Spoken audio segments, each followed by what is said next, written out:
Handa na ba ang inyong mga puso para sa isang kwentong babago sa inyong pananaw sa pag-ibig at pagtitiwala?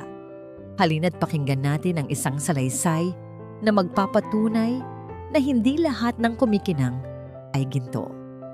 Sinasabi nila, ang kasal daw ang pinakamasayang araw sa buhay ng isang babae. Isang fairy tale na nagiging totoo. Pero paano kung ang mismong araw na yon ang simula pala ng isang bangungot na susubok sa katatagan ng iyong puso? Ang samyo ng mga puting rosas at mamahaling pabango ang unang bumati kay Hiraya Montes, ngayon ay Hiraya Imperial na. Sa kanyang pagmulat, nakahiga siya sa malambot na kama na nababalutan ng pinakamahal na silk sa loob ng marangyang bridal suite ng Villa Esmeralda. Sa tabi niya, mahimbing na natutulog ang kanyang asawa, ang lalaking pinangarap niya, si Dante Imperial. Perpekto. Ito ang salitang paulit-ulit na umiikot sa isip ni Hiraya. Bawat sulok ng kwarto, bawat hibla ng kumot, bawat pintig ng kanyang puso ay sumisigaw ng salitang iyon. Napangiti siya habang pinagmamasdan ng gwapong mukha ni Dante.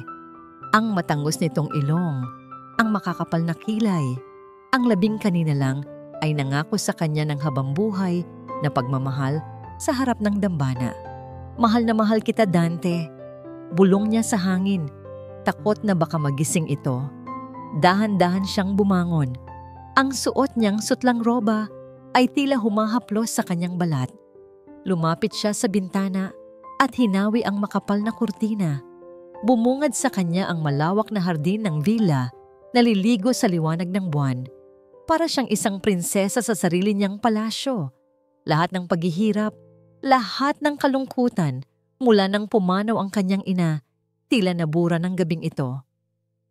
My love, gising ka na pala. Napalingon si Hiraya sa malambing na tinig ni Dante. Nakabangon na ito at may hawak na 2 kopita at isang bote ng mamahaling champagne. Ngumiti ito sa kanya, isang ngiting kayang tunawin ang kahit anong pag-aalinlangan. Hindi ako makatulog sa sobrang kaligayahan. Sagot ni Hiraya, ang mga matay nagniningning. Isang tagay para sa ating bagong simula, sabi ni Dante, habang sinasalinan ang mga kopita. Inabot niya ang isa kay Hiraya.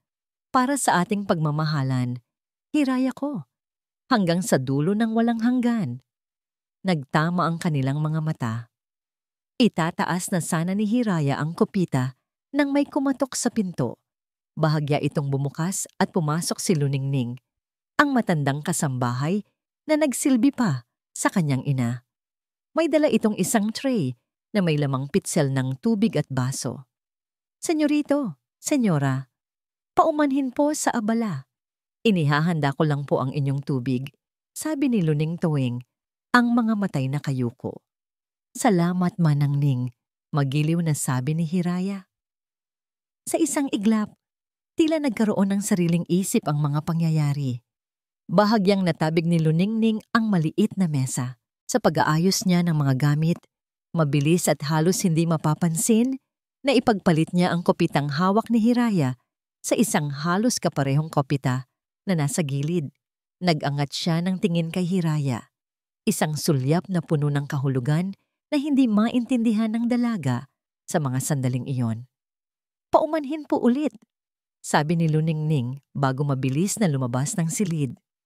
Matanda na talaga si Manang Ning, natatawang sabi ni Dante. Halika na, mahal ko. Itinungga nila ang champagne. Ang lasa nito'y matamis, simbolo ng matamis na kinabukasang naghihintay sa kanila. O iyon ang akala ni Hiraya. Matapos ang ilang sandali ng matatamis na halik at yakap, dinalaw sila ng antok. Muling nahiga si Hiraya sa tabi ni Dante. Ang puso'y payapa, ang isip ay panatag. Ngunit ang kapayapaan ay hindi nagtagal. Nagising si Hiraya sa gitna ng gabi. Ang lalamunan ay tuyong-tuyo. Kinapa niya ang pitsel ng tubig na iniwan ni Luningning. Habang bumabangon, narinig niya ang mahinang boses mula sa labas ng kanilang silid. Mga pamilyar na boses. Dahan-dahan siyang lumapit sa pinto at idinikit ang tenga. Sigurado ka bang epektibo ang lason na yon, Dante? Iyon ang boses ng kanyang biyenan, si Doña Estela Imperial. May lamig at talim sa bawat salita. Siyempre naman, Mama. Ito ang parehong lason na dahan-dahang pumatay sa ina niya noon. Walang bakas, walang ebidensya. Sa loob ng ilang linggo, lalabas na lang na namatay siya dahil sa isang biglaang sakit sa puso tulad ng 3 nauna. Sagot ni Dante. Ang boses na kanina lang ay puno ng pagmamahal. Ngayon ay puno ng kasuklam-suklam na katiyakan. Nanigas si Hiraya. Hindi siya makahinga. Ang mga salita ay parang mga punyal na sumasaksak sa kanyang pandinig. 3 nauna, ang ina niya, mabuti. Siguraduhin mo lang na mapipirmahan niya ang lahat ng dokumento para tuluyan ng mapa sa atin ang buong yaman ng mga Montes bukas na bukas din. Utos ni Doña Estela. Pagkatapos noon, malaya ka nang gawin ang gusto mo. Isang aksidente lang ang kailangan para maging byudo ka ulit sa pang-4 na pagkakataon. Pang-4. Ang salitang iyon ay umalingaw-ngaw sa isip ni Hiraya. Bumagsak ang kanyang mga tuhod. Ang perpektong mundo niya ay gumuho sa isang iglap. Ang pagmamahal na inakala niyang totoo ay isang bitag. Ang kasal ay isang sentensya ng kamatayan. Nanginginig, tinakpan niya ang kanyang bibig para pigilan ng isang hikbi. Kailangan niyang tumakas. Ngunit paano? Para siyang isang daga na natrap sa hawla ng mga ahas. Sa gitna ng kanyang pagpapanik, bumukas ang isang maliit na pinto sa gilid ng kwarto, ang daanan ng mga katulong. Mula sa dilim, lumitaw ang anino ni Luningning. Puno ng pag-aalala ang mukha nito. Walang salitang namutawi. Sinenyasan siya nitong lumapit. Hinila ni Luningning ang nanginginig na si Hiraya papasok sa madilim at makipot na pasilyo. Bawat hakbang nila ay maingat. Bawat anino ay isang potensyal na panganib. Ang puso ni Hiraya ay dumadagundong sa kanyang dibdib. Napakalakas na akala niya'y maririnig ng mga halimaw sa labas. Nang makalabas sila sa likod ng mansyon at makalayo sa mga ilaw nito, hinarap ni Luningning si Hiraya. Hinawakan nito ang kanyang mga braso, ang mga matay nagbabaga sa kabila ng takot. Narinig mo ang lahat, hindi ba? Tanong ni Luningning sa pabulong na tinig. Tumangulang si Hiraya, ang mga luhay walang tigil sa pag-agos. Hindi ka ang una, Hiraya. Mariing sabi ni Luningning. Ang bawat salita ay tila isang dagok na gumigising sa kanya sa masakit na katotohanan. Ikaw na ang pang-4. Ang mga salitang ikaw na ang pang-4 ay tila isang malagim na kantang paulit-ulit na tumutugtog sa isip ni Hiraya. Bawat liko ng sasakyang minamaneho ni Luningning palayo sa Villa Esmeralda ay isang hakbang palayo sa pangarap at isang hakbang palapit sa isang bangungot na hindi niya alam kung paano tatakasan. Nakatingin lang siya sa labas ng bintana, ngunit wala siyang makita. Ang mga ilaw ng syudad ay malalabong patak lamang ng kulay sa kanyang mga matang puno ng luha. Wala na ang mamahaling roba. Ang suot niya ngayon ay isang simpleng bestida at tsinelas na kinuha ni Luningning mula sa silid ng mga katulong. Wala na ang singsing sa kanyang daliri. Hinubad niya ito at ibinulsa na parang isang piraso ng nagbabagang uling. Ang bigat nito ay paalala ng bigat ng katotohanang unti-unting lumulunod sa kanya. Huminto ang sasakyan sa harap ng isang maliit at simpleng bahay sa isang tahimik na baryo na malayo sa kabihasnan. Ang baryo Sinagtala. Ang bahay ay gawa sa kahoy, may ilang tanim na halaman sa paso, at isang maliit na ilaw sa beranda na tila isang alitap-tap sa gitna ng kadiliman. Malayong malayo sa karangyaan ng Villa Esmeralda, ngunit sa mga sandaling iyon, ang simpleng bahay na ito ay parang isang kanlungan. Pagpasok nila, isang dalagang may matalas na tingin at seryosong mukha ang sumalubong sa kanila. Ang kanyang tindig ay puno ng kumpiyansa at talino. Siya si Diwa, ang anak ni Luningning. Nay, sabi ni Diwa, Ang boses ay nag-aalala bago napatingin kay Hiraya. Nangyari na nga ba ang kinakatakutan natin? Hindi sumagot si Luningning. Inalalayan lang niya si Hiraya na tila isang babasaging manika papasok sa maliit na sala at pinaupo sa isang lumang sopa. Yumakap si Hiraya sa kanyang mga tuhod. Nanginginig pa rin. Ang isip ay blangko at puno ng sabay. Hiraya, makinig ka sa akin. Nagsimulang magpaliwanag si Luningning. Ang boses ay basag. Matagal ko nang pinaghihinalaan ang mga imperial. Mula pa noong huminto siya. Hirap na hirap sabihin ang mga salita. Noong sa iyong ina, umiling si Hiraya. Hindi totoo yan, Manangning. Mahal ako ni Dante. Mahal niya ako. Ang tabrangin bandi. Ang mga salita ay lumabas na parang isang desperadong dasal, isang pagsisikap na kumbinsihin ang sarili. Hiraya. Sa pagkakataong ito, si Diwa ang nagsalita. Umupo siya sa harap ni Hiraya, pinilit na magtama ang kanilang mga mata. Ang boses ni Diwa ay hindi malambing, ngunit puno ito ng katatagan. Wala tayong oras para sa pagtanggi. Ang naririnig mong boses sa isip mo na nagsasabing, mahal ka niya, iyan ang boses ng lason na gusto nilang ipainom sa'yo. Kailangan mong gumising. Ngayon na. Ang tindi sa mga salita ni Diwa ay tila isang sampal na gumising sa diwa ni Hiraya. Napahagulgol siya. Hindi na napigilan ang bigat na dumadagan sa kanyang dibdib. Niyakap siya ni Luningning. Sa mga bisig ng matanda, ibinuhos ni Hiraya ang lahat ng sakit, takot at pagkabigo. Nang medyo kumalma na siya, tumayo si Luningning at pumasok sa isang silid. Pagbalik niya, hila-hila niya ang isang luma at maalikabok na baul na gawa sa nara. Ang baul na ito ay pamilyar kay Hiraya. Ito ang baul ng kanyang ina. Bago pumanaw ang iyong ina, sabi ni Luningning, ibinilin niya ito sa akin. Sinabi niyang huwag na huwag kong ibibigay sa iyo hanggat hindi dumarating ang tamang panahon. Sa tingin ko, ito na ang panahong yon.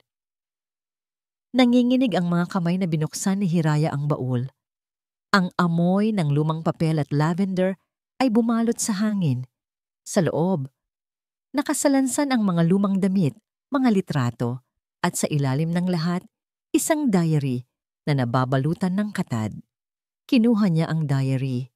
Sa unang pahina, nakasulat ang pamilyar na sulat kamay ng kanyang ina. Ika-15 ng Mayo, mabait si Estela. Sobrang bait.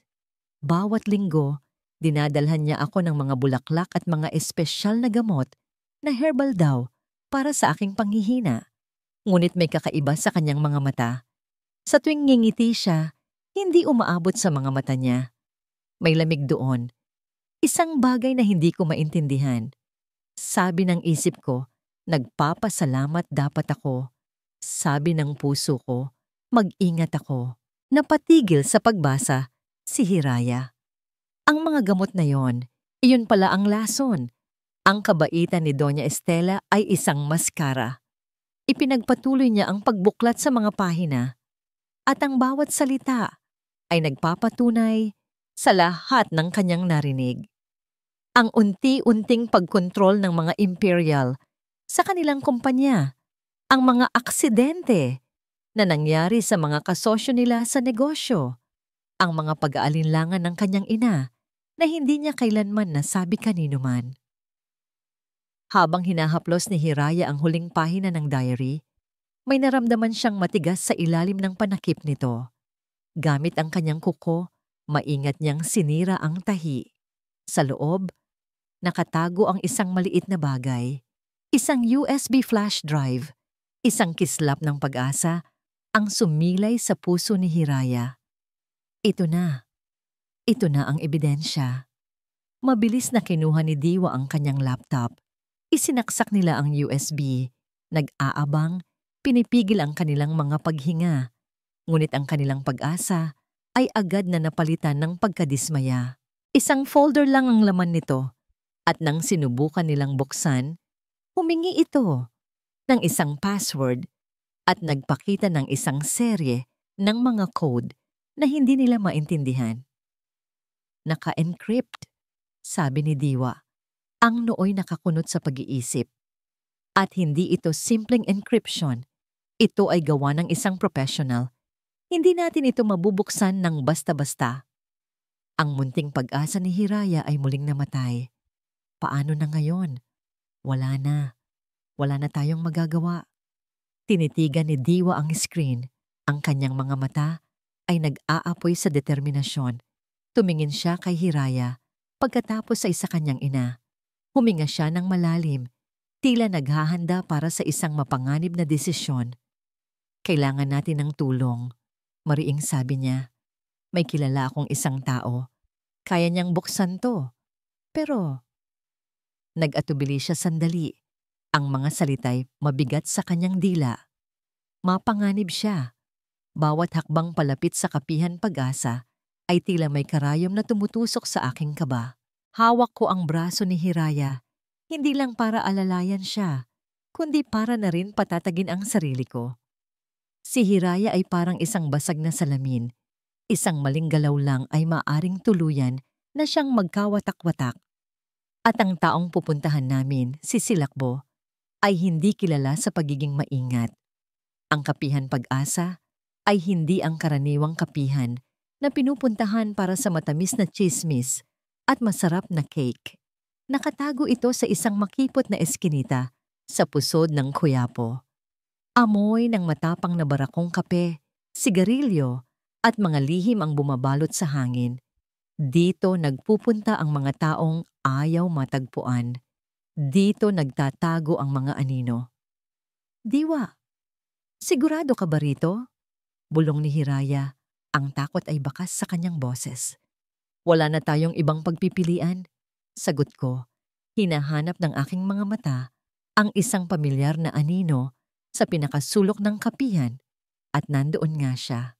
Si Silakbo o Bo para sa iilan ay nakaupo sa dilim. Ang tanging liwanag sa kanyang mesa ay nagmumula sa screen ng kanyang laptop. Nakasuot siya ng itim na hoodie. Ang takip nito ay bahagyang nagtatago sa kanyang mukha. Tila siya isang multo sa gitna ng mga nagkakape. Siya ang pinakamagaling na hacker na kilala ko at siya rin ang pinakamapanganib. Dahan-dahan kaming lumapit. Hindi man lang siya nagangat ng tingin. Ang mga daliri niya'y walang tigil sa pagtipa sa keyboard, tila isang pianistang tumutugtog ng isang nakakakabang sonata. Bo, tawag ko. Huminto ang kanyang mga daliri. Dahan-dahan siyang nagangat ng tingin. Ang kanyang mga mata ay matalim. Tila kayang basahin ang pinakatatago mong sikreto. Diwa, sabi niya. Walang emosyon. Sinong kasama mo? Siya si Hiraya. Kailangan namin ng tulong mo. Wala akong panahon, sagot niya. At muling ibinalik ang tingin sa laptop. Tungkol ito sa mga imperial, giit ko.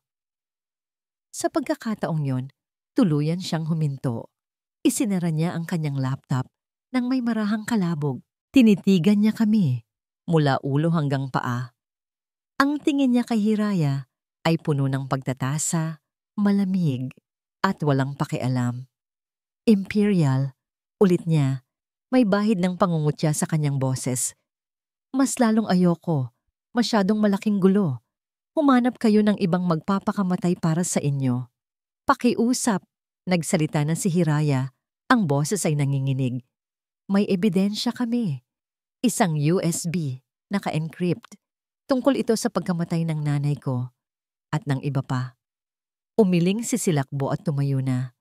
Wala akong pakialam sa drama ng mga mayayaman. Pasensya na. Akmang aalis na siya nang humagulhol si Hiraya. Hindi na niya napigilan ang sarili. Pinatay nila ang nanay ko. Papatayin din nila ako. Narinig ko sila. Si Dante, si Doña Estela. May 3 pa raw na nauna sa akin. Mga asawa ni Dante na namatay daw sa sakit. Isang malaking kasinungalingan. Natigilan si Silakbo. Ang kanyang likod ay nakaharap pa rin sa amin. Ngunit ramdam ko ang biglaang pagbabago sa hangin. Ang pagwawalang bahala niya ay napalitan ng isang matinding tensyon. "Anong sinabi mo?" tanong niya, hindi lumilingon. Mga biktima sila, tulad ko. Umiiyak na sabi ni Hiraya. Narinig ko. Binanggit nila ang mga pangalan. Sina Amelie at si Clarissa. Sa pagbanggit ng pangalang Clarissa, nanigas ang buong katawan ni Silakbo. Ang mga kamao niya sa tagiliran ay humigpit ng todo. Ang mga ugat sa kanyang braso ay tila gustong pumutok.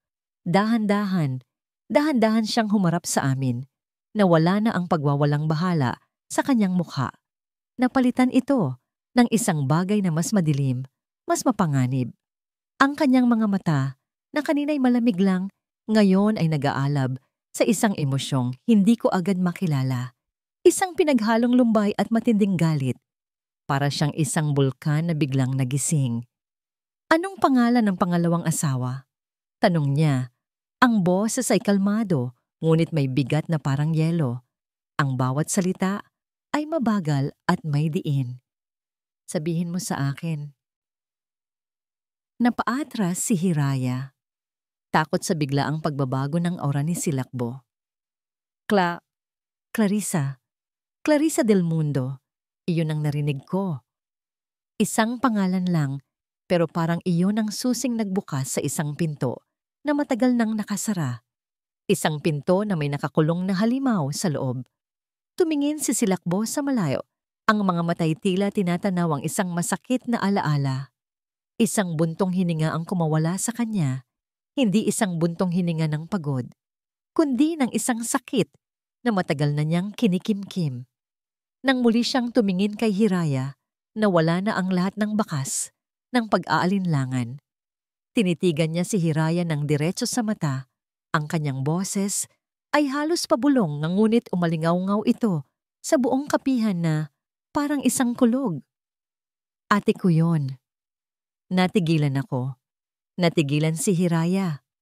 Ang buong mundo ay tila huminto sa pag-ikot. Ang ingay ng kapihan, ang amoy ng kape, lahat ay naglaho.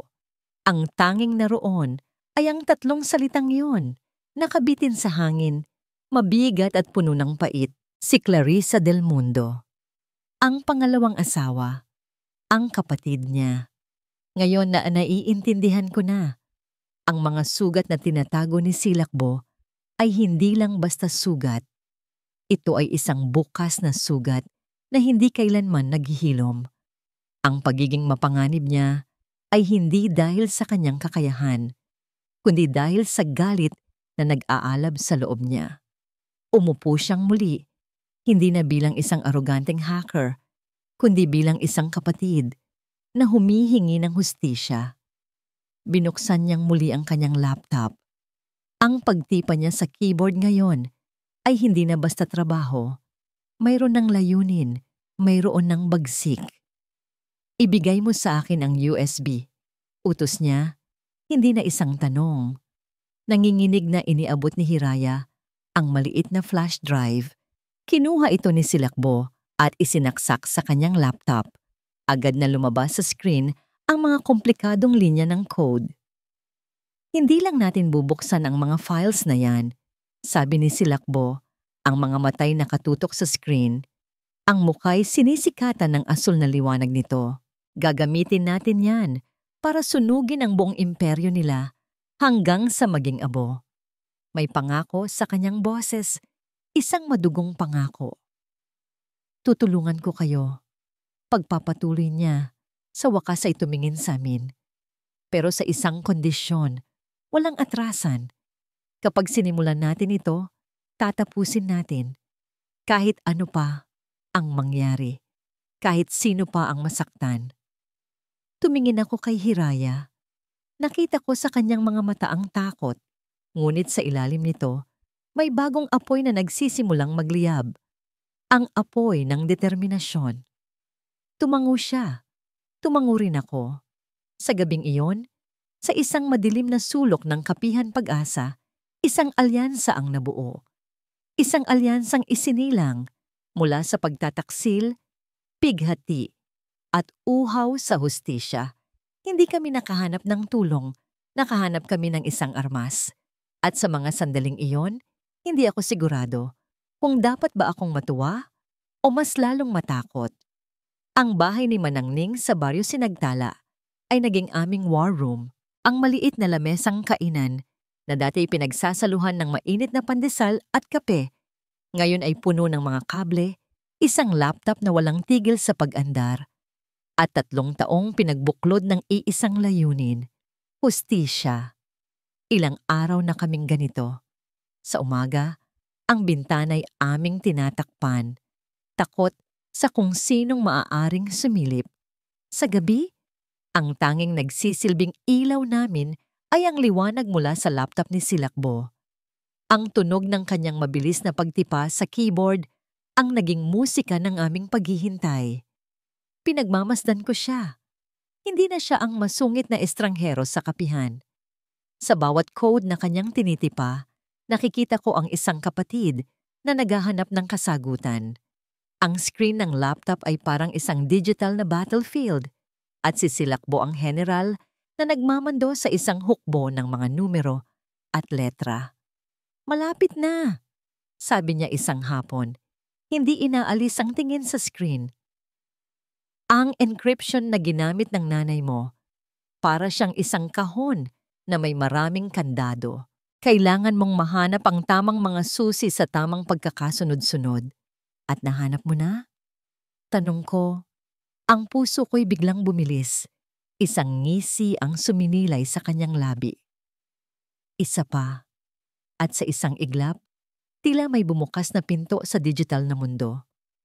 Ang mga komplikadong code ay naglaho at napalitan ito ng mga folder na may mga pangalan ng biktima.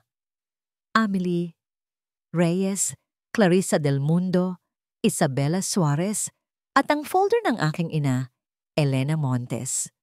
Diyos ko, bulong ko. Binuksan ni Silakbo ang folder ni Clarissa. Ang laman nito ay mga nascan na dokumento, mga bank statement, mga titulo ng lupa, at isang bagay na nagpanlamig sa buo kong katawan, isang life insurance policy. Nakapangalan kay Dante Imperial bilang nag-iisang benepisyaryo. Ang halaga, 100,000,000 piso. Ganyan din ang ginawa nila kay mama. Sabi ko, ang boses ko'y naging isang pamilyar na hikbi. Ang pagtataka ay napalitan ng katiyakan. Ang lahat ay totoo. Hindi lang yan, sabi ni Diwa na nakatutok din sa screen. Tingnan niyo ang mga petsa. 1 linggo bago atakihin sa puso si Clarissa, nailipat ang lahat ng ari-arian niya sa isang offshore account na konektado sa Imperial Corporation. Ang bawat file na aming binubuksan ay isang pako na lalong nagbabaon sa ataol ng mga Imperial. Ang pag-asa ay nagsimulang sumibol sa aking puso. May laban kami. May hawak kaming patunay. Samantala, sa Villa Esmeralda, ang katahimikan ay nababalot ng lagim. Si Dante Imperial ay palingalinga sa loob ng kanyang opisina. Ang mamahaling alak sa kanyang baso ay hindi magawang pawiin ang kaba na gumuguhit sa kanyang mukha. 3 araw na siyang nawawala.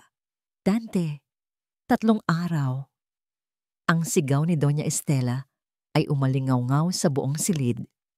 Ang kanyang mukha, na laging kalmado at sopistikada, ngayon ay puno ng bagsik. Hindi siya maaaring basta na lang naglaho, na parang bula. May tumulong sa kanya. Mama, pinahanap ko na siya sa lahat ng lugar. Sa mga kaibigan niya, sa mga kamag-anak. Mga inutil, putol ni Doña Estela. Ang kasambahay, si Luningning, nawawala rin siya. Hanapin ninyo siya. Binalaan na kita noon pa, Dante. Masyado kang nagtiwala sa babaeng iyon. Masyado kang naging pabaya.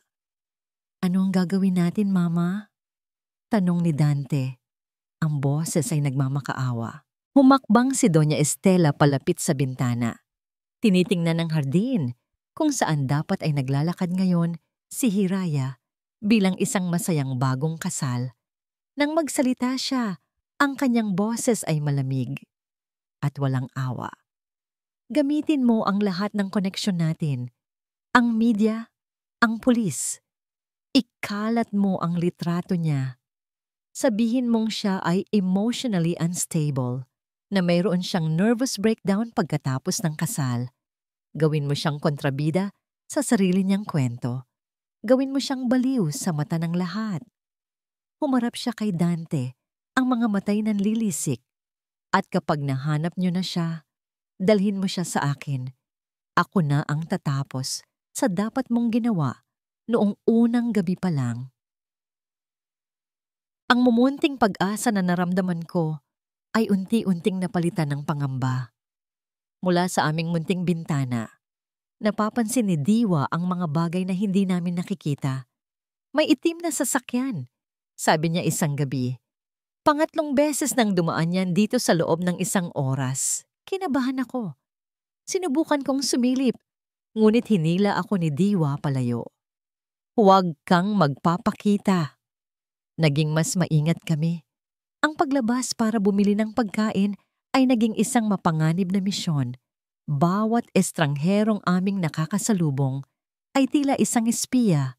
Bawat ugong ng sasakyan sa labas ay nagpapatayo ng aming mga balahibo. Ang aming kanlungan ay unti-unting nagiging isang kulungan. Isang gabi, hindi ako makatulog. Ang mga imahe ng mga dokumento, ang mukha ng aking ina, ang malamig na boses ni Dante, lahat ay naglalaro sa aking isipan. Tumayo ako para uminom ng tubig at napatingin sa bintana. Ang kalye ay tahimik at madilim, maliban sa isang poste ng ilaw sa dulo ng eskinita. At sa ilalim ng ilaw na yon, may nakaparadang isang sasakyan. Itim, makintab, at pamilyar na pamilyar. Nanlamig ang buo kong katawan. Iyon ang sasakyan ni Hector, ang kanang kamay ni Dante, ang taong gumagawa ng lahat ng maduduming trabaho para sa kanya. Kahit mula sa malayo, kahit anino lang ang nakikita ko sa loob, alam kong sila na iyon. Nahanap na nila kami. Ang kulungan ay wala ng mga rehas. Ang mga anino sa labas ay nagsisimula ng gumapang papasok. Ang takot ay may amoy. Iyon ang una kong natutunan sa mundong ito. Amoy kalawang at pawis. At sa mga sandaling ito, ang amoy na yon ay nanggagaling kay Hiraya na nakasiksik sa pagitan namin ni Diwa sa likod ng isang luma at kinakalawang na owner-type jeep na ninakaw ko o mas tamang sabihing hiniram ng walang paalam mula sa isang abandonadong garahe. Mas mabilis, mamo, sigaw ni Diwa habang tinitingnan ang side mirror. Gusto mo bang magdasal na lang tayo sa susunod na poste? Sarkastikong sagot ko habang kinakabig ang manibela sa isang makipot na eskinita. Sapat lang para makalusot ang aming sasakyan. Ang itim na sasakyan ng mga Imperial ay naiwan sa pangunahing kalsada. Masyadong malaki para makasunod. Pansamantala, ilang minuto ng palikulikong pagtakas, sa wakas ay narating namin ang isang lugar na sapat na anggulo para makapagtago kami. Isang murang motel sa gitna ng rekto, kung saan walang nagtatanong basta't may pambayad ka. Pagpasok sa maliit at medyo madilim na kwarto, agad na bumagsak si Hiraya sa kama, ang mukha'y nakasubsob sa unan. Si Diwa naman ay agad na dumungaw sa bintana. Tinitiyak na walang anino sa labas na sumusunod. Ako? Dumiretso ako sa laptop. Ang pagtakas ay simula pa lang. Ang tunay na laban ay nasa data. Kailangan nating umalis dito. Kailangan nating ilabas ang mga ebidensya, sabi ni Hiraya. Ang boses ay nababasag. Pumunta tayo sa media, sa mga pulis. May tiwala ako sa sistema. Napangisi ako ng mapait. Sistema? Ulit ko, hindi inaalis ang tingin sa screen.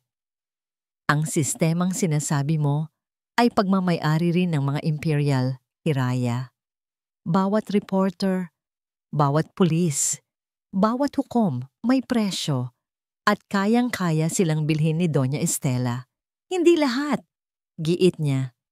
Kailangan nating sumubok. Dito kami nagkakaiba. Siya, lumaki sa pagtitiwala. Ako, lumaki sa katotohanang ang tiwala ay isang kahinaan. May isang tao, sabi ko pagkatapos ng ilang sandali ng pag-iisip. Isang huling baraha. Si Ben Castillo, isang investigative journalist. May utang na loob siya sa akin. Hindi siya basta-basta mabibili. Nakita ko ang pag-asa sa mga mata ni Hiraya. Isang pag-asa na gusto kong pawiin.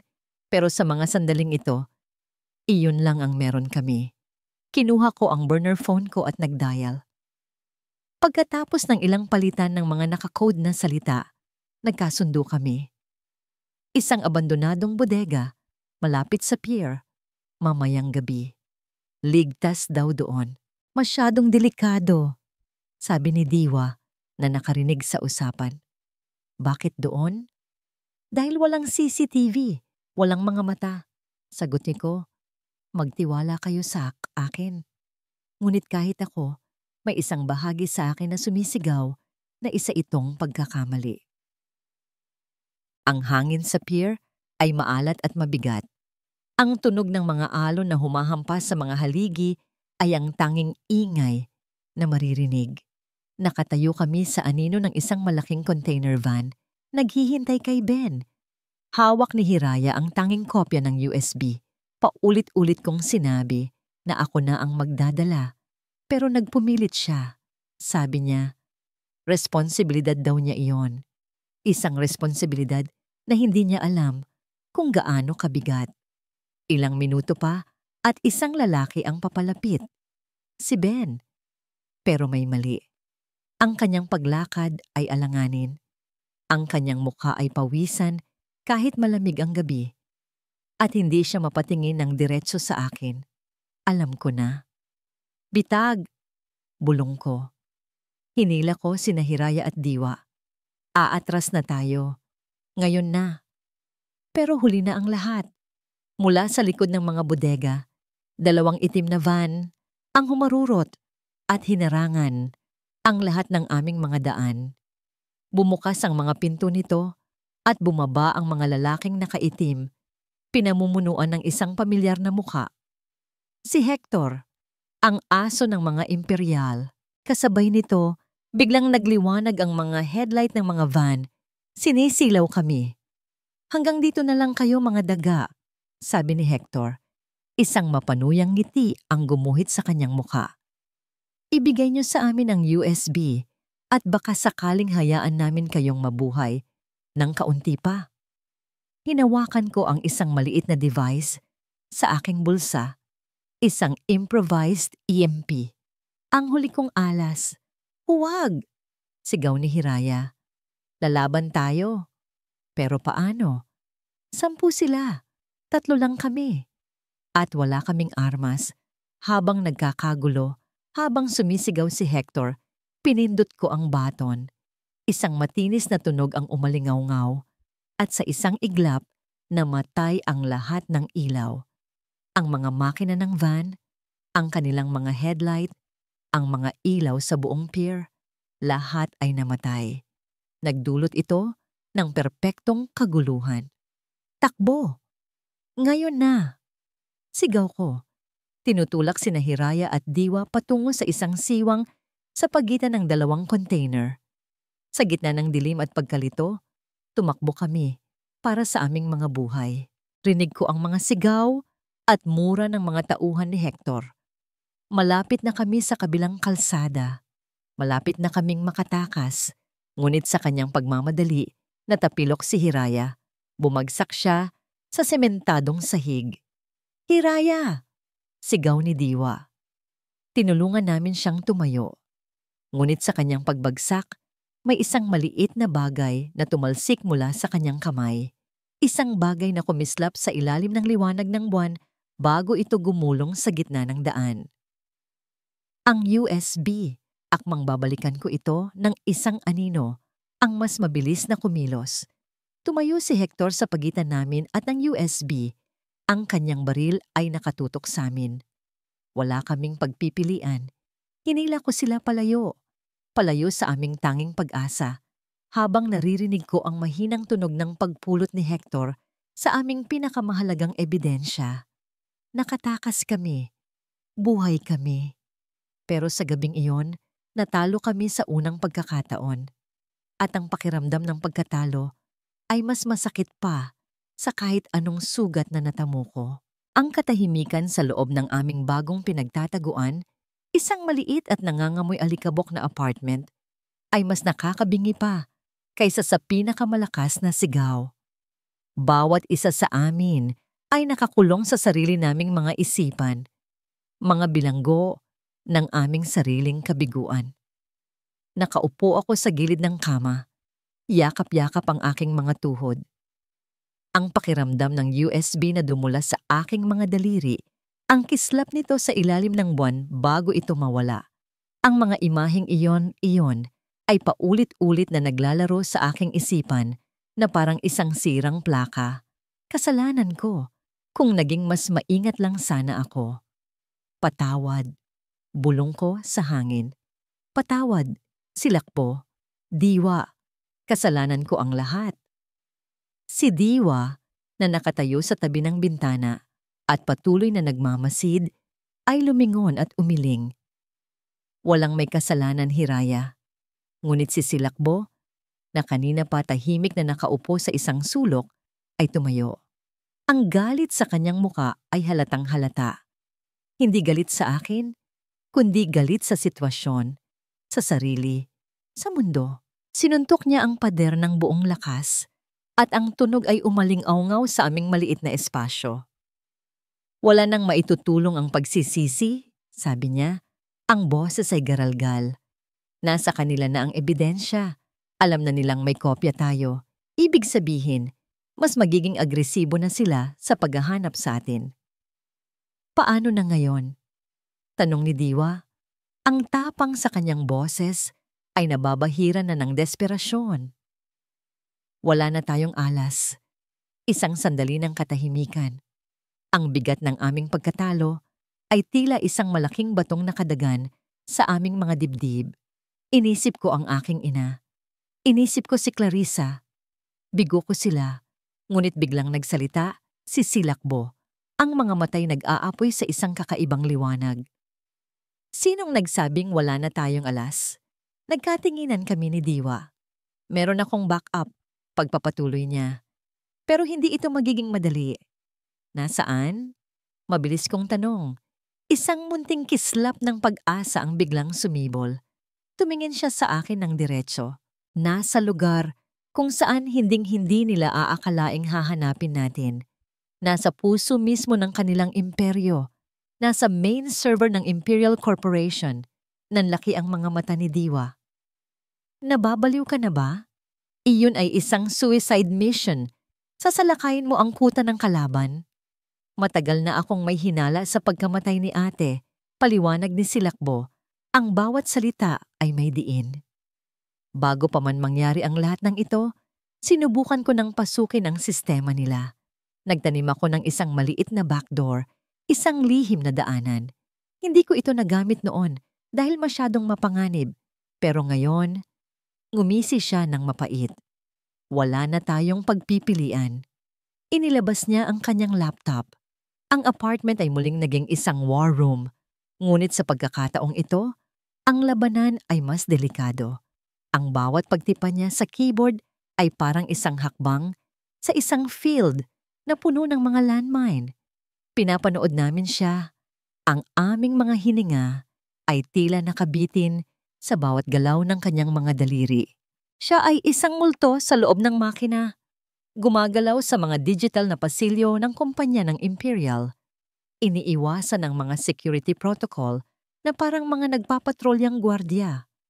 Ang mga minuto ay tila mga oras. Ang pawis ay nagsimulang mamuo sa noo ni Silakbo. Nandito na, bulong niya. Nahanap niya ang backup file. Sinimulan niya itong i-download. Isang progress bar ang lumitaw sa screen, gumagapang ng napakabagal. Tila isang uod. Bawat porsyentong nadadagdag ay isang maliit na tagumpay. Habang naghihintay, hindi mapakali si Silakbo. Binuksan niya ang isa pang window at nagsimulang maghalungkat sa mga direktoryo ng server.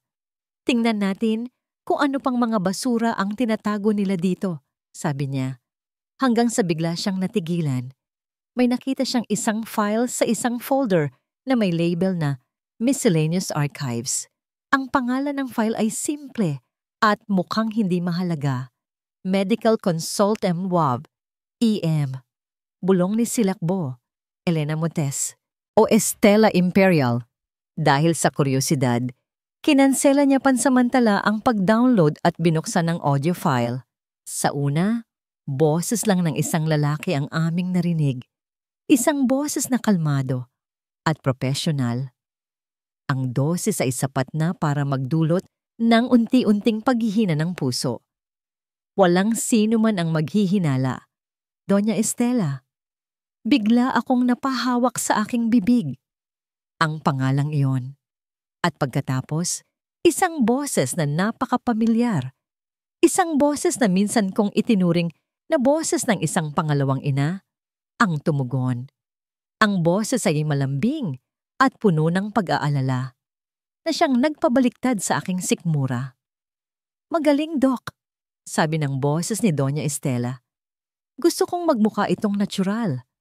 Ayokong may bahid ng kahit anong pagdududa. Kawawang Elena, napakabata pa para magkaroon ng ganyang karamdaman.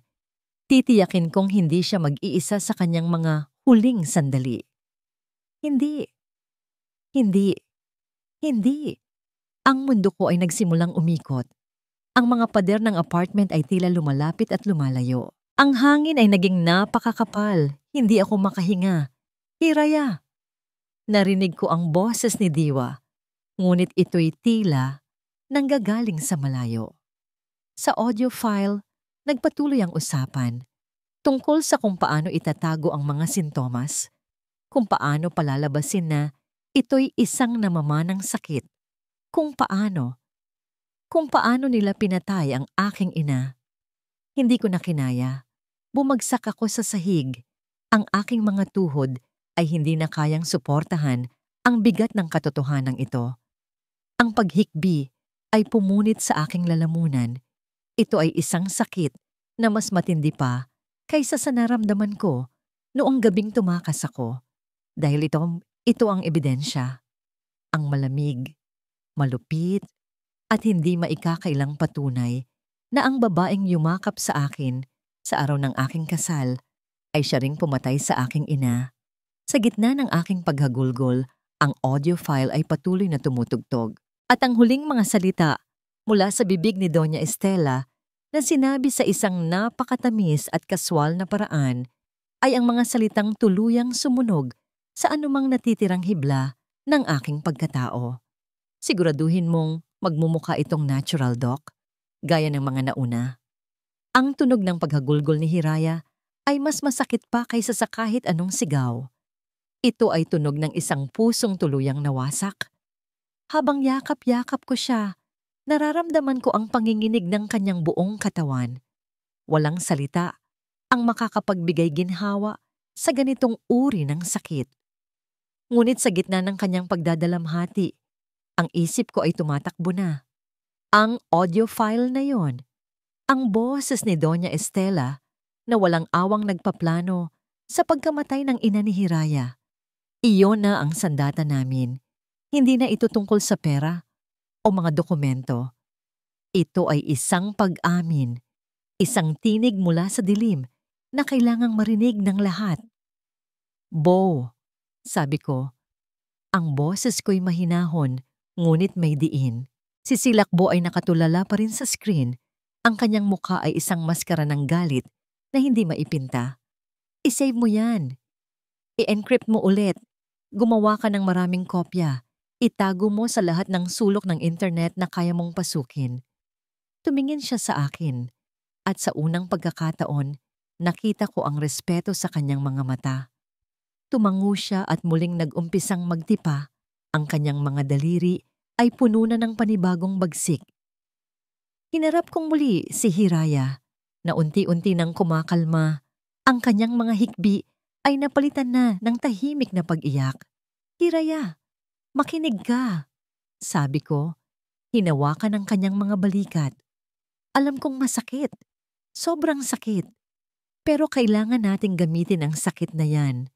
Kailangan nating gawing apoy ang iyong mga luha. Tumingin siya sa akin. Ang kanyang mga mata ay namumugto at puno ng kalituhan. Hindi na natin kailangan ang mga pulis o ang mainstream media. Paliwanag ko. Sila ay nasa bulsa ng mga imperial. Ang kailangan natin ay isang bagay na hindi nila kontrolado. Ang kailangan natin ay ingay. Ingay na hindi nila kayang patahimikin. Paano? Tanong niya. May isang sikat na social media blogger, sabi ko. Ang pangalan niya ay Anino. Anin.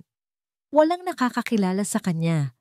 Pero dalubhasa siya sa paglalabas ng mga baho ng mga makapangyarihang tao. Hindi siya nababayaran.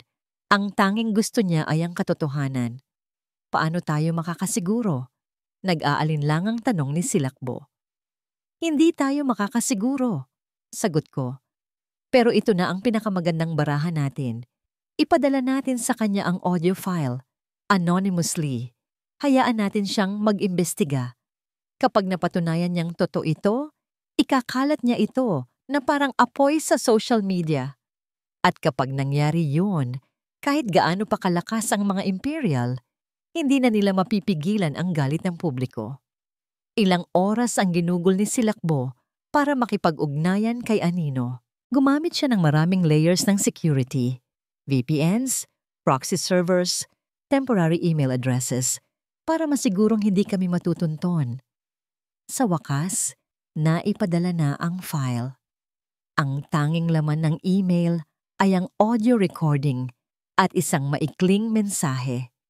Pakinggan ninyo ang tinig ng isang halimaw. At pagkatapos, naghintay kami. Ang sumunod na araw ay ang pinakamahabang araw ng aming buhay. Bawat minuto ay parang isang oras. Bawat notifikasyon sa aming mga telepono ay nagpapatayo ng aming mga balahibo. At kinagabihan, nangyari na nga. Unang lumabas ito sa blog ni Anino. Isang post na may titulong, Ang Sekreto ng Mga Imperial. Isang pag-amin sa pagpatay. Nakapaloob sa post ang audio file na maaaring pakinggan ng lahat.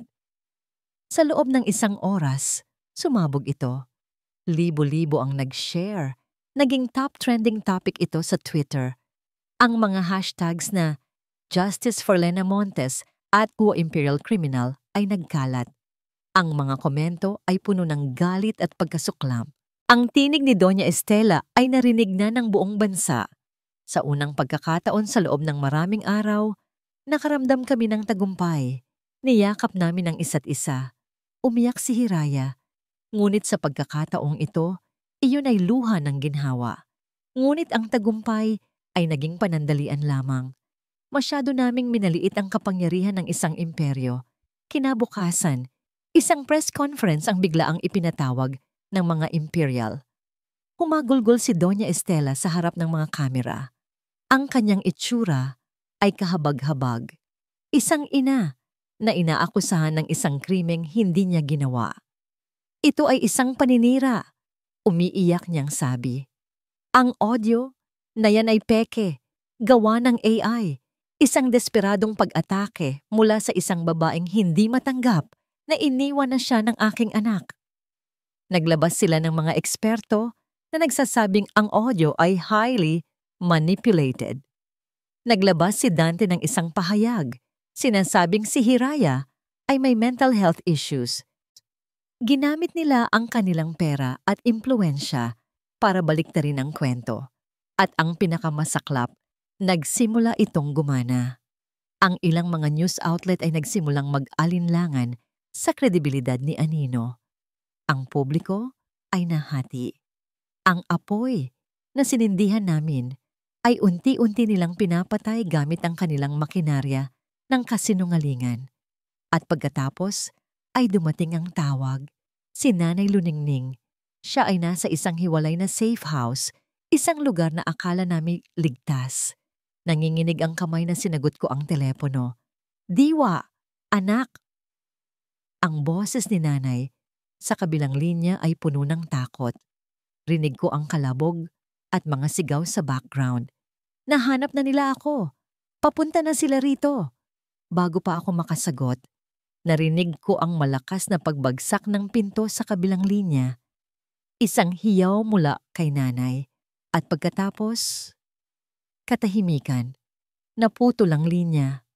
Nabitawan ko ang telepono. Ang pakiramdam ng tagumpay ay naglaho na parang bula.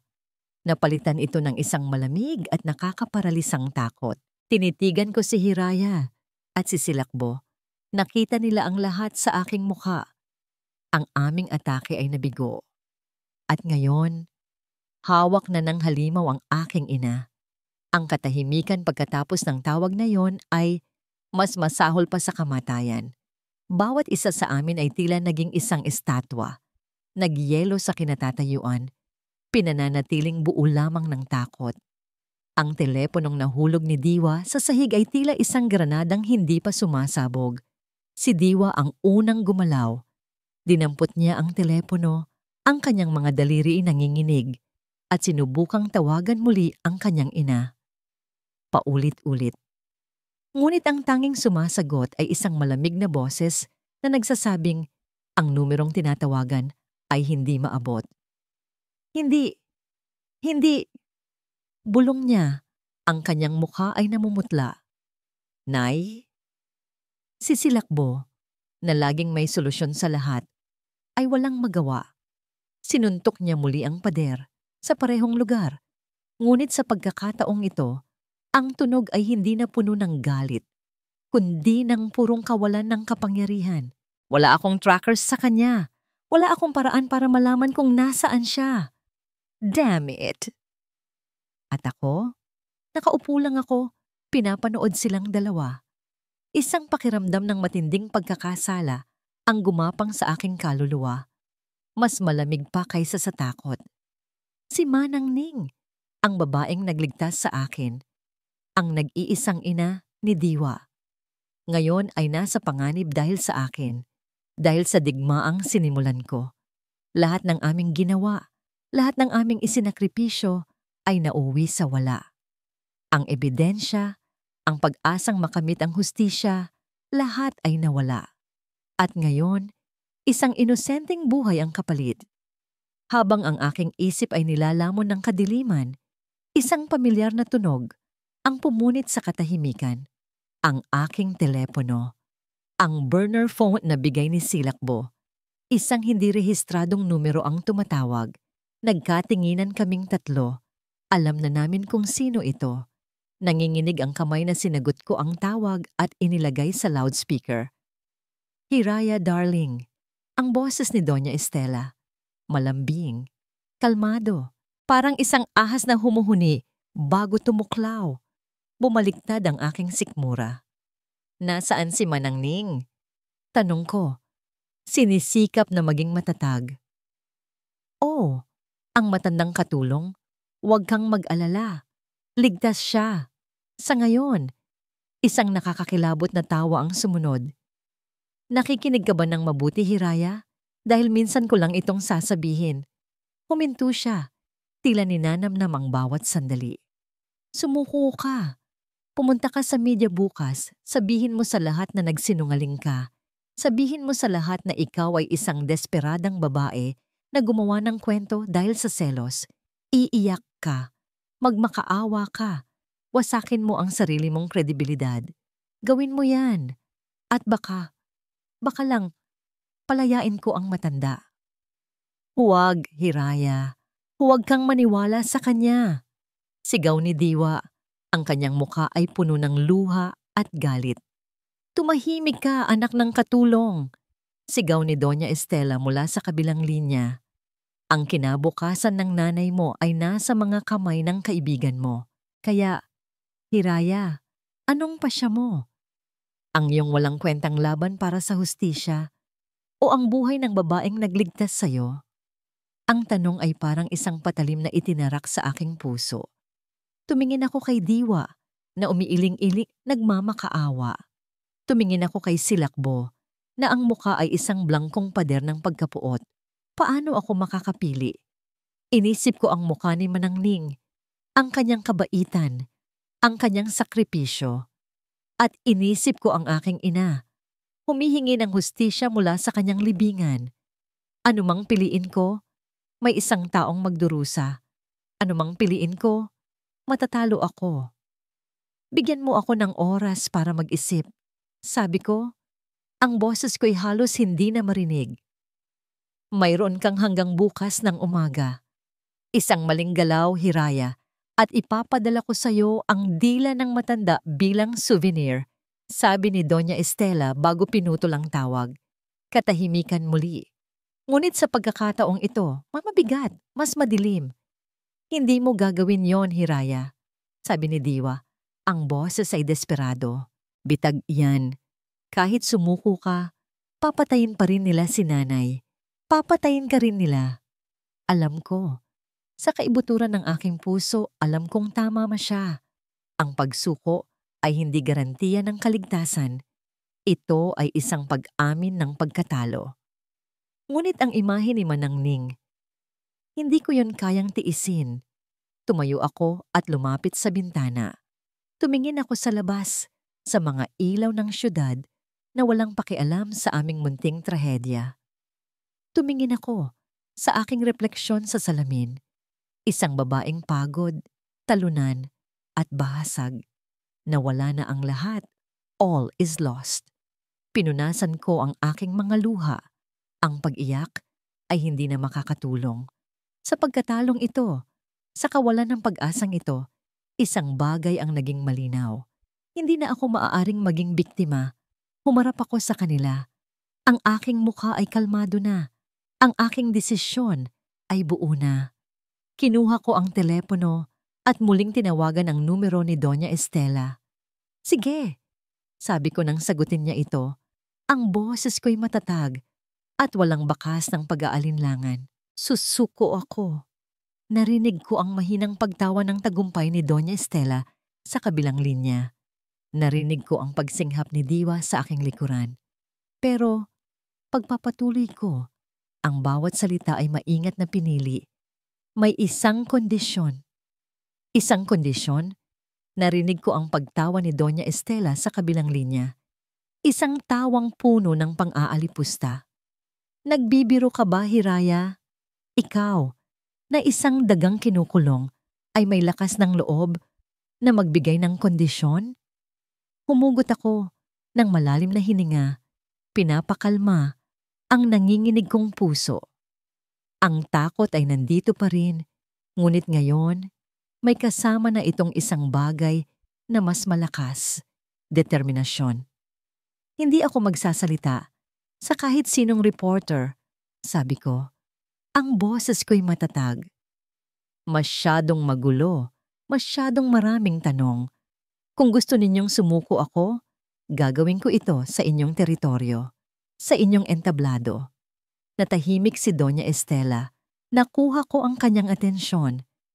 Sa darating na charity ball ng Imperial Foundation, pagpapatuloy ko, sa harap ng lahat ng inyong mayayamang kaibigan, sa harap ng buong alta sosyedad, aakyat ako sa entablado at doon ako hihingi ng tawad. Sasabihin ko, ang lahat ng gusto ninyong marinig, iyon ang magiging pinakamalaking pagkapanalo ninyo. Isang publikong pagpapakumbaba. Isang mahabang katahimikan ang sumunod. Naririnig ko ang paggana ng kanyang tusong isipan.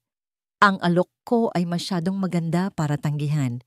Hindi lang ito isang simpleng pagsuko. Ito ay isang palabas. Isang sirko kung saan ako ang payaso at siya ang ringmaster. Isang perpektong paraan para tuluyan ng durugin ang aking pangalan at ibalik ang reputasyon ng kanyang pamilya. At si Luningning, tanong niya, pakakawalan ninyo siya sa oras na bumaba ako ng entablado. Walang galos, walang bawas. Sagot ko. Matalino ka, Hiraya, sabi niya sa wakas, may halong paghanga at pagkasuklam sa kanyang boses. Sige, pumapayag ako. Magkita tayo sa gabi ng katotohanan. Ibinaba niya ang tawag. Sa pagharap ko kina Diwa at Silakbo, sinalubong ako ng kanilang mga naguguluhang tingin. Hiraya, anong ginagawa mo? Halos pasigaw na tanong ni Diwa. Ibinibigay mo sa kanila ang lahat. Hindi, sagot ko. At sa unang pagkakataon, sa loob ng maraming araw, isang maliit na ngiti ang sumilay sa aking mga labi. Isang nangiting mapait, ngunit puno ng plano. Hindi ko ibinibigay sa kanila ang lahat. Ibinibigay ko sa kanila ang isang pain. Lumapit ako sa kanila. Ang hirayang nakikita nila ngayon ay hindi na ang babaeng umiiyak sa isang sulok. Ang apoy na sinabi ni Diwa na gawin ko mula sa aking mga luha. Ngayon, ito ay isang impyerno. Akala ni Doña Estela ay nanalo na siya. Paliwanag ko. Akala niya ay hawak na niya tayo sa leeg. Ang pagiging kampante ang pinakamalaki niyang kahinaan. At gagamitin natin yon laban sa kanya. Gagamitin natin ang sarili niyang entablado para ilantad ang lahat ng kanyang kasalanan. Paano? Tanong ni Silakbo. Ang kanyang mga mata ay nagsimulang mag-alab sa pag-unawa. Tumingin ako sa kanya. Ang audio file, may kopya ka pa, hindi ba? Tumango siya. Palagi. Gusto kong ihanda mo ang pinakamalaking cyber attack na ginawa mo sa buong buhay mo. Sabi ko, ang bawat salita ay isang utos. Sa gabi ng charity ball, habang nakatutok sa akin ang lahat ng atensyon, gusto kong pasukin mo ang lahat ng nasa loob ng ballroom na yon. Ang mga projector, ang sound system, ang mga cellphone ng bawat bisita. Lahat. Tumingin ako kay Diwa. Ikaw. Kailangan ko ang lahat ng impormasyon tungkol sa venue. Ang blueprint, ang security system, ang mga daanan. Alamin mo kung saan nila ikukulong si Manangning. Pero Hiraya, paano ka? Tanong ni Diwa. Ang pag-aalala ay malinaw sa kanyang boses. Ikaw ang nasa gitna ng lahat. Ikaw ang pain. Alam ko, sagot ko. Matagal na akong biktima sa kwentong ito. Ngayon, oras na para ako naman ang magsulat ng katapusan. Ang sumunod na 2 araw ay isang blur ng paghahanda. Si Silakbo ay halos hindi na natutulog. Ang kanyang mga daliri walang tigil sa pagtipa. Gumagawa ng isang digital na bomba na sasabog sa tamang oras. Si Diwa ay ginamit ang lahat ng kanyang koneksyon, naghahanap ng mga blueprint, kumakausap ng mga dating empleyado ng hotel kung saan gaganapin ang ball. At ako? Nag-eensayo ako. Paulit-ulit kong binibigkas ang aking speech sa harap ng salamin. Bawat salita ay may 2 kahulugan. Bawat pag-pause ay may layunin. Ang aking mga luha ay magiging parte ng aking pag-arte. Sa gabi ng charity ball, tumingin ako sa aking refleksyon. Nakasuot ako ng isang pulang bestida, ang kulay ng dugo, ang kulay ng paghihiganti. Ang babae sa salamin ay hindi na. Ang Hiraya Montes na naglakad sa aisle ng simbahan, puno ng pangarap. Hindi na rin siya ang Hiraya Imperial na tumakas sa dilim, puno ng takot. Ang babae sa salamin ay isang mandirigma, isang pain na handang isakripisyo ang sarili para mahuli ang halimaw. Huminga ako ng malalim. Ang aking mga kamay ay hindi na nanginginig. Para sa'yo ito. Nay.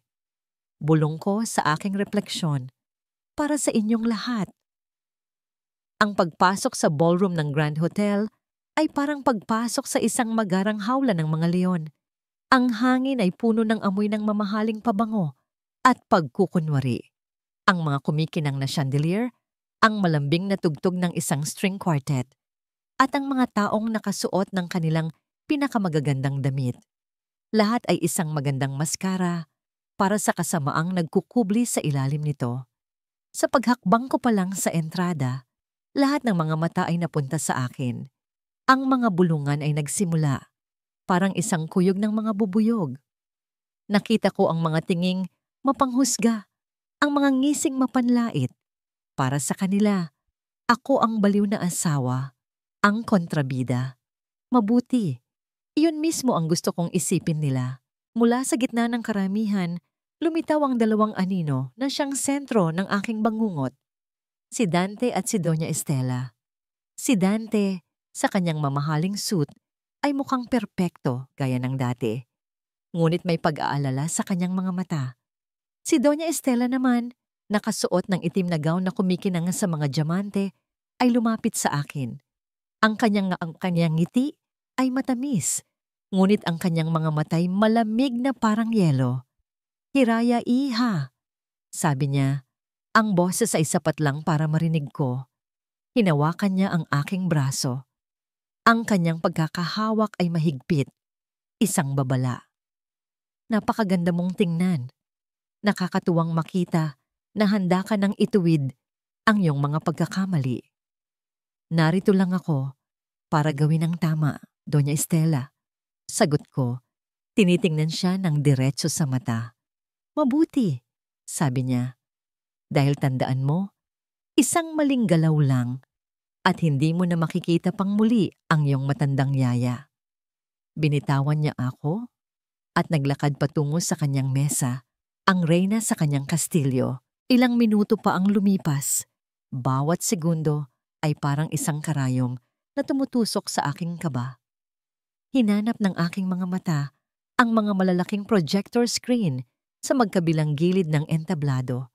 Sa ngayon, ang logo ng Imperial Foundation ang nakapaskil doon. Ngunit hindi magtatagal. Dumating ang oras. Ipinakilala ng MC ang isang espesyal na panauhin na may mahalagang anunsyo. Tinawag ang aking pangalan. Habang naglalakad ako papunta sa entablado, ang bawat hakbang ay mabigat. Ang mga ilaw ay nakakasilaw. Ang katahimikan ng madla ay nakakabingi. Ramdam ko ang daan-daang pares ng matang nakatitig sa akin, naghihintay sa aking pagbagsak. Nang marating ko ang mikropono, huminga ako ng malalim. Tumingin ako sa madla.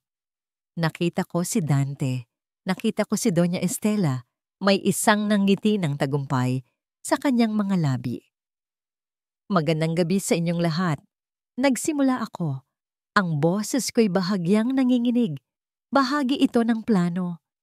"Ang pangalan ko ay Hiraya Imperial at narito ako ngayong gabi dahil may nagawa akong isang malaking pagkakamali." Narinig ko ang mga mahihinang bulungan. Sa mga nakaraang linggo, pagpapatuloy ko, pinipilit ang mga luha na mamuo sa aking mga mata. Marami akong nasabing mga bagay na nakasakit sa pamilyang nagbukas ng kanilang mga puso sa akin. Mga akusasyong walang basehan. Mga kasinungalingang dulot ng aking sariling kalituhan at sakit. Tumingin ako kay Doña Estela. Ngumiti siya at bahagyang tumango. Sinasabing ipagpatuloy ko. "Ang pamilyang Imperial ay wala pong kinalaman sa anumang masamang nangyari sa akin o sa aking pamilya." Sabi ko. "Sila po ay naging mabuti sa akin. Lalo na si Doña Estela na itinuring akong parang tunay na anak. Ang kasinungalingan ay parang lason sa aking dila.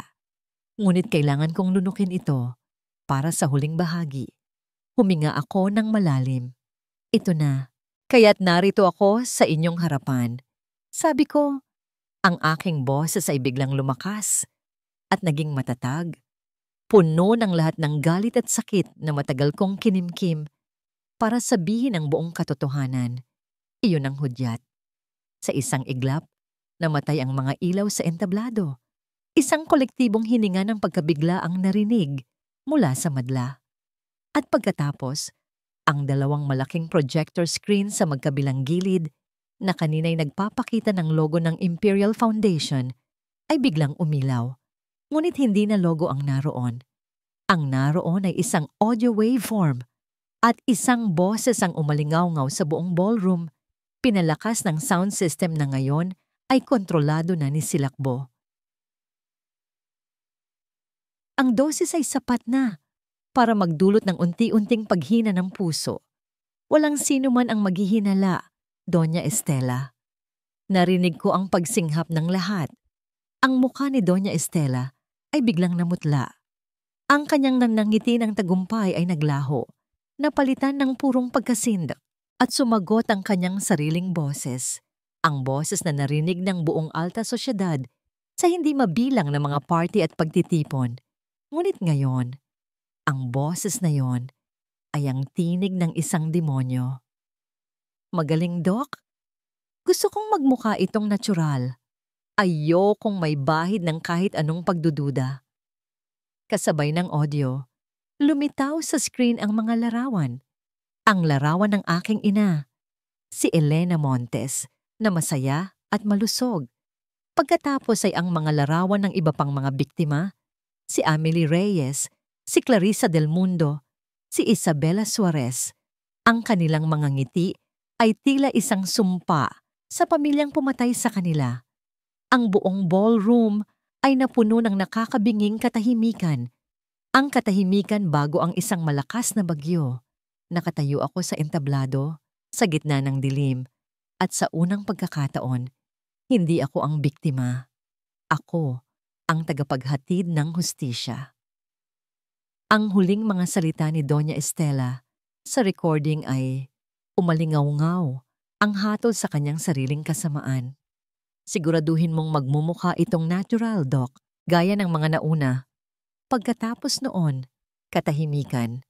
Ang screen ay naging itim. Ang gabi ng katotohanan ay nagsimula pa lamang. Ang katahimikan ay sinira ng isang tunog. Isang cellphone na nahulog mula sa kamay ng isang bisita. At pagkatapos, nagsimula ang kaguluhan. Ang mga bulungan ay naging sigawan. Ang pagtataka ay naging pagkasuklam. Lahat ng mga telepono sa ballroom ay biglang umilaw. Sabay-sabay, ipinapakita ang parehong ebidensya. Ang audio file, ang mga litrato, at ngayon, ang mga dokumento. Mga bank transfer, mga insurance policy, mga pekeng death certificate, lahat ay lumabas. Ipinapakalat ni Silakbo na parang isang digital na salot. Patayin ninyo yan. Patayin niyo ang mga screen. Sigaw ng aking ina, si Doña Estela. Ang kanyang sopistikadong pagkukunwari ay gumuho na. Ang nakikita ko na lang ngayon ay isang desperadang babae na nalulunod, ngunit walang makagalaw. Ang mga security personnel ng hotel ay tulala rin. Ang buong sistema ay wala na sa kanilang kontrol. Tumingin ako kay Hiraya. Nakatayo pa rin siya sa entablado, hindi na sa dilim kundi sa ilalim ng isang solong spotlight na tila sumusunod sa kanya. Ang kanyang pulang bestida ay parang apoy sa gitna ng kaguluhan. At ang kanyang mga mata, nakatitig sila sa akin. Walang galit, walang awa. Tanging isang malamig at matatag na paghatol. Dante, gawin mo ang isang bagay! Sigaw ni Mama. Hinihila ang aking braso. Kailangan nating makaalis dito. Ang isip ko ay blangko. Ang tanging naririnig ko ay ang paulit-ulit na boses ng aking ina sa recording. Gaya ng mga nauna. Gaya ng mga nauna. Ang mga mukha ng mga babaeng minsan kong pinangakuan ng pagmamahal ay biglang nagsulputan sa aking isipan. Si Amelie, si Clarissa, si Isabela at si Hiraya. Totoo ba? Tanong ko. Ang boses ko'y halos isang bulong. Isang malutong na sampal ang dumapo sa aking mukha. Huwag kang maging hangal, Dante. Ngayon pa? Tumayo ka at tulungan mo akong makaalis dito. Sigaw niya. Doon ako natauhan. Hindi dahil sa sampal, kundi dahil sa katotohanan. Sa buong buhay ko, isa lang akong tau-tauhan sa kanyang chessboard. Isang magandang mukha para sa kanyang maruruming plano. Ngunit bago pa kami makakilos, bumukas ng malakas ang lahat ng pinto ng ballroom. Pumasok ang mga pulis. Maraming pulis. Hindi ang mga pulis na nasa bulsa namin. Ang kanilang mga uniforme ay malinis. Ang kanilang mga mukha ay seryoso. At sa harapan nila, isang lalaking pamilyar sa akin. Isang Inspector de la Vega, kilala sa pagiging incorruptible. Isang pulis na matagal nang iniimbestigahan ang aming pamilya, ngunit laging walang makitang ebidensya. Hanggang ngayon, sa likod ng inspektor, nakita ko si Diwa at sa tabi niya, ang isang lalaking nakasuot ng itim na hoodie. Si Silakbo. Nagtama ang aming mga mata. Nakita ko sa kanya ang mukha ng kapatid ni Clarissa. Doña Estela Imperial. Dante Imperial. Sabi ni Inspector de la Vega, ang kanyang boses ay umalingaw-ngaw sa buong silid. Inaaresto kayo sa salang multiple counts of murder, insurance fraud, at falsification of public documents. May karapatan kayong manahimik. Nagsimulang magwala si Mama. Hindi niyo ako pwedeng galawin. Hindi niyo ba ako kilala? Tatawagan ko ang aking mga abogado, ang general, ang senador. Ngunit walang nakinig. Isang pulis ang lumapit at pinusasan siya. Habang kinakabitan din ako ng posas, hinanap ng aking mga mata si Hiraya. Bumaba na siya mula sa entablado. Pagbaba ko ng entablado, sinalubong ako ng isang yakap. Si Diwa. Umiiyak siya. Nagtagumpay tayo, Hiraya. Nagtagumpay tayo. Nasaan si Manang Ning? Tanong ko. Ligtas na siya, sabi ng isang boses sa likod namin. Si Silakbo. Isang team ang sumugod sa warehouse kung saan siya ikinulong, kasabay ng pagsugod ng mga pulis dito. Papunta na siya sa ospital para matingnan. Guminhawa ang aking pakiramdam. Sa wakas. Sa gitna ng kaguluhan, nakita ko silang dalawa. Si Dante at si Doña Estela, pinapalibutan ng mga pulis. Naglakad ako palapit. Huminto ako sa harap ni Dante. Bakit, Hiraya? Tanong niya. Ang boses ay puno ng pait at pagkalito. Minahal naman talaga kita. Marahil, sagot ko. Sa paraang alam mo, ngunit ang pagmamahal mo ay makasarili. Ang pagmamahal mo ay nakakamatay. Hindi mo ako minahal ng sapat para iligtas ako mula sa sarili mong ina. Iniwan ko siya roon. Dala-dala ang bigat ng kanyang mga kasalanan. Hinarap ko si Doña Estela. Ang kanyang mga mata ay nag-aapoy sa galit. Akala mo ba tapos na ito? Sabi niya, ang boses ay parang kaluskos ng isang ahas. Mabubulok ka rin. Tandaan mo yan. Ngumiti lang ako.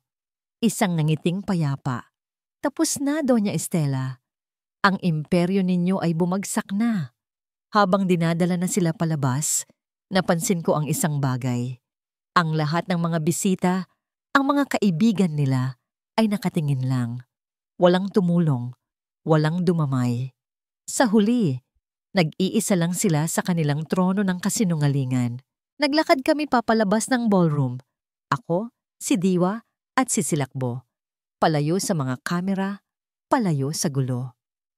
Sa paglabas namin sa sariwang hangin ng gabi, sa unang pagkakataon sa loob ng napakatagal na panahon, nakahinga ako ng maluwag.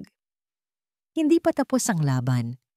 Mayroon pang korte, mayroon pang paglilitis. Ngunit sa gabing iyon, ang pinakamahalaga ay nangyari na. Ang katotohanan ay lumabas na. Ang hustisya ay nagsisimula pa lamang. Lumipas ang 6 na buwan. Ang ingay ng media at ang eskandalo ng mga imperial ay unti-unti nang humupa, napalitan ng ibang mga balita, ng ibang mga drama. Ngunit para sa amin, ang 6 na buwan na yon ay isang mahabang paglalakbay patungo sa liwanag. Ang paglilitis ay naging mabilis. Sa harap ng napakaraming ebidensya, ang audio recording, ang mga dokumento, ang testimonya ng mga dating empleyado at maging ng doktor na kasabwat ni Doña Estela, wala silang nagawa. Hinatulan si Doña Estela ng habambuhay na pagkabilanggo ng walang posibilidad ng parol para sa pagiging utak ng lahat ng pagpatay. Si Dante, dahil sa kanyang kooperasyon sa huling bahagi ng paglilitis, ay nakatanggap ng mas mababang sentensya. Ngunit mananatili pa rin siya sa bilangguan sa loob ng maraming taon. Ang kanilang imperyo na binuo mula sa dugo at kasinungalingan ay tuluyan ng gumuho. Ngayon, nakatayo ako sa harap ng isang bagong gusali. Simple lang ito, hindi marangya, ngunit puno ng liwanag. Sa itaas ng pinto, May isang karatulang gawa sa kahoy, Hiraya ng Pag-asa Foundation. Ito ang naging bunga ng lahat. Ang pera at ari-arian na naibalik sa akin, na minsan ay naging sanhi ng aking kamatayan, ay ginamit ko para bigyan ng bagong buhay ang iba. Isang pundasyon para sa mga babaeng biktima ng panloloko at pang-aabuso. Isang lugar kung saan sila maaaring magsimulang muli. Handa ka na ba? Napalingon ako. Nakangiti sa akin si Diwa. Sa likod niya, si Manang Luningning na masigla na at ganap ng malusog. At sa tabi nila, si Silakbo na hindi na nakasuot ng kanyang karaniwang itim na hoodie. Nakasuot siya ng isang simpleng polo shirt, tila nabawasan ang bigat na kanyang dinadala. Handa na, sagot ko, ngumiti pabalik. Magkakasama naming pinasok ang pundasyon. Sa loob, sinalubong kami ng mga ngiti ng mga babaeng tinutulungan namin. Mga ngiting minsan ay nawala. Ngunit ngayon ay unti-unti nang bumabalik. Dito, ang mga dating biktima ay nagiging mga survivor. Pagkatapos ng maikling seremonya ng pagbubukas, kaming apat ay pumunta sa isang lugar na mas tahimik. Isang sementeryo. Huminto kami sa harap ng 2 puntod na magkatabi. Ang isa ay para sa aking ina, si Elena Montes. Ang isa naman, na ngayon lang nalagyan ng disenteng lapida, ay para kay Clarissa Del Mundo. Nag-alay kami ng mga puting bulaklak at nagsindi ng mga kandila. Salamat, Nay. Bulong ko. Salamat sa pagiging matapang. Tapos na po ang laban. Panalo po tayo. Tumingin ako kay Silakbo. Nakatitig siya sa pangalan ng kanyang kapatid. Sa unang pagkakataon, nakita ko siyang ngumiti. Isang nangiting totoo. Walang halong pait. Payapa ka na, ate, sabi niya. May hustisya na. Si Manang Luningning ay hinawakan ng aking kamay at ang kamay ni Diwa. Ang inyong mga ina ay siguradong ipinagmamalaki kayo. Tumayo kami roon ng ilang sandali, pinapanood ang pagsayaw ng apoy ng mga kandila sa ihip ng hangin. Hindi na kami 4 na taong pinagtagpo ng trahedya. Isa na kaming pamilya. Isang pamilyang binuo hindi ng dugo, kundi ng katapatan, sakripisyo at pag-asa. Habang papalubog na ang araw, naglakad kami palayo sa sementeryo, palayo sa nakaraan. Anong susunod na plano? Tanong ni Diwa sa akin. Tumingin ako sa papalubog na araw, sa mga kulay kahel at lila na ipinipinta nito sa kalangitan. Noong una, ang hiraya ko ay isang pangarap ng isang perpektong pag-ibig at isang masayang pamilya. Isang pangarap na nawasak. Ngunit natutunan ko na ang hiraya ay hindi lang isang bagay na hinahanap. Ito ay isang bagay na nililikha. Hindi ko pa alam, sagot ko. At ang sagot na yon ay hindi nakakatakot. Ito ay puno ng posibilidad. Sa ngayon, gusto ko lang panoorin ang pagsikat ng araw bukas at sa susunod na araw at sa marami pang susunod na araw. Ngumiti si Silakbo. Magandang simula yan. Nagpatuloy kami sa paglakad. Sa aking tabi, ang pamilyang hindi ko inaasahan. Sa aking harapan, isang bukas na daan. Ang aking puso, na minsan ay durog na durog, ay buo na muli. May mga peklat ito, oo. Ngunit ang bawat peklat ay isang paalala ng aking katatagan. Hindi na ako si Hiraya Imperial, ang halos maging pang-4 na biktima. Ako si Hiraya Montes, isang survivor, at ito ang aking bagong simula. Ang aking bagong Hiraya. At dito po nagtatapos ang kwento ni Hiraya. Isang kwentong nagpapatunay na kahit sa pinakamadilim na gabi, laging may pagsikat ng araw na naghihintay.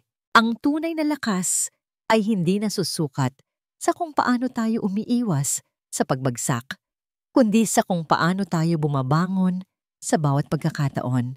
Ang hustisya ay maaring mabagal, ngunit ito ay tiyak na darating. At ang pinakamahalaga sa lahat, ang pag-asa ay isang apoy na kahit kailanman ay hindi dapat hayaang mamatay. dahil ito ang nagsisilbing ilaw natin patungo sa isang bagong simula. Maraming salamat po sa inyong walang sawang pagsubaybay sa kwentong ito. Sana po ay may napulot kayong aral at inspirasyon. Ano po ang masasabi ninyo sa kwento ni Hiraya? At anong klaseng kwento naman po ang gusto ninyong mapakinggan sa susunod? I-comment nyo lang po sa ibaba. Ang inyong mga saloobin ay napakahalaga po sa amin. Hindi dito nagtatapos ang ating paglalakbay. Marami pa pong kwentong kasing ganda at mas puno ng aral dito sa aming channel. Kung nagustuhan nyo ang kwentong ito, i-like, i-share sa pamilya at mga kaibigan at mag-subscribe na rin para lagi kayong updated sa mga susunod pa naming kwento. I-click nyo ang notification bell para kayo ang unang makarinig kapag may bago kaming upload. Pagpalain po kayo ng Panginoon, kayo at ang inyong buong pamilya. Hanggang sa muli, kilig bawat sandali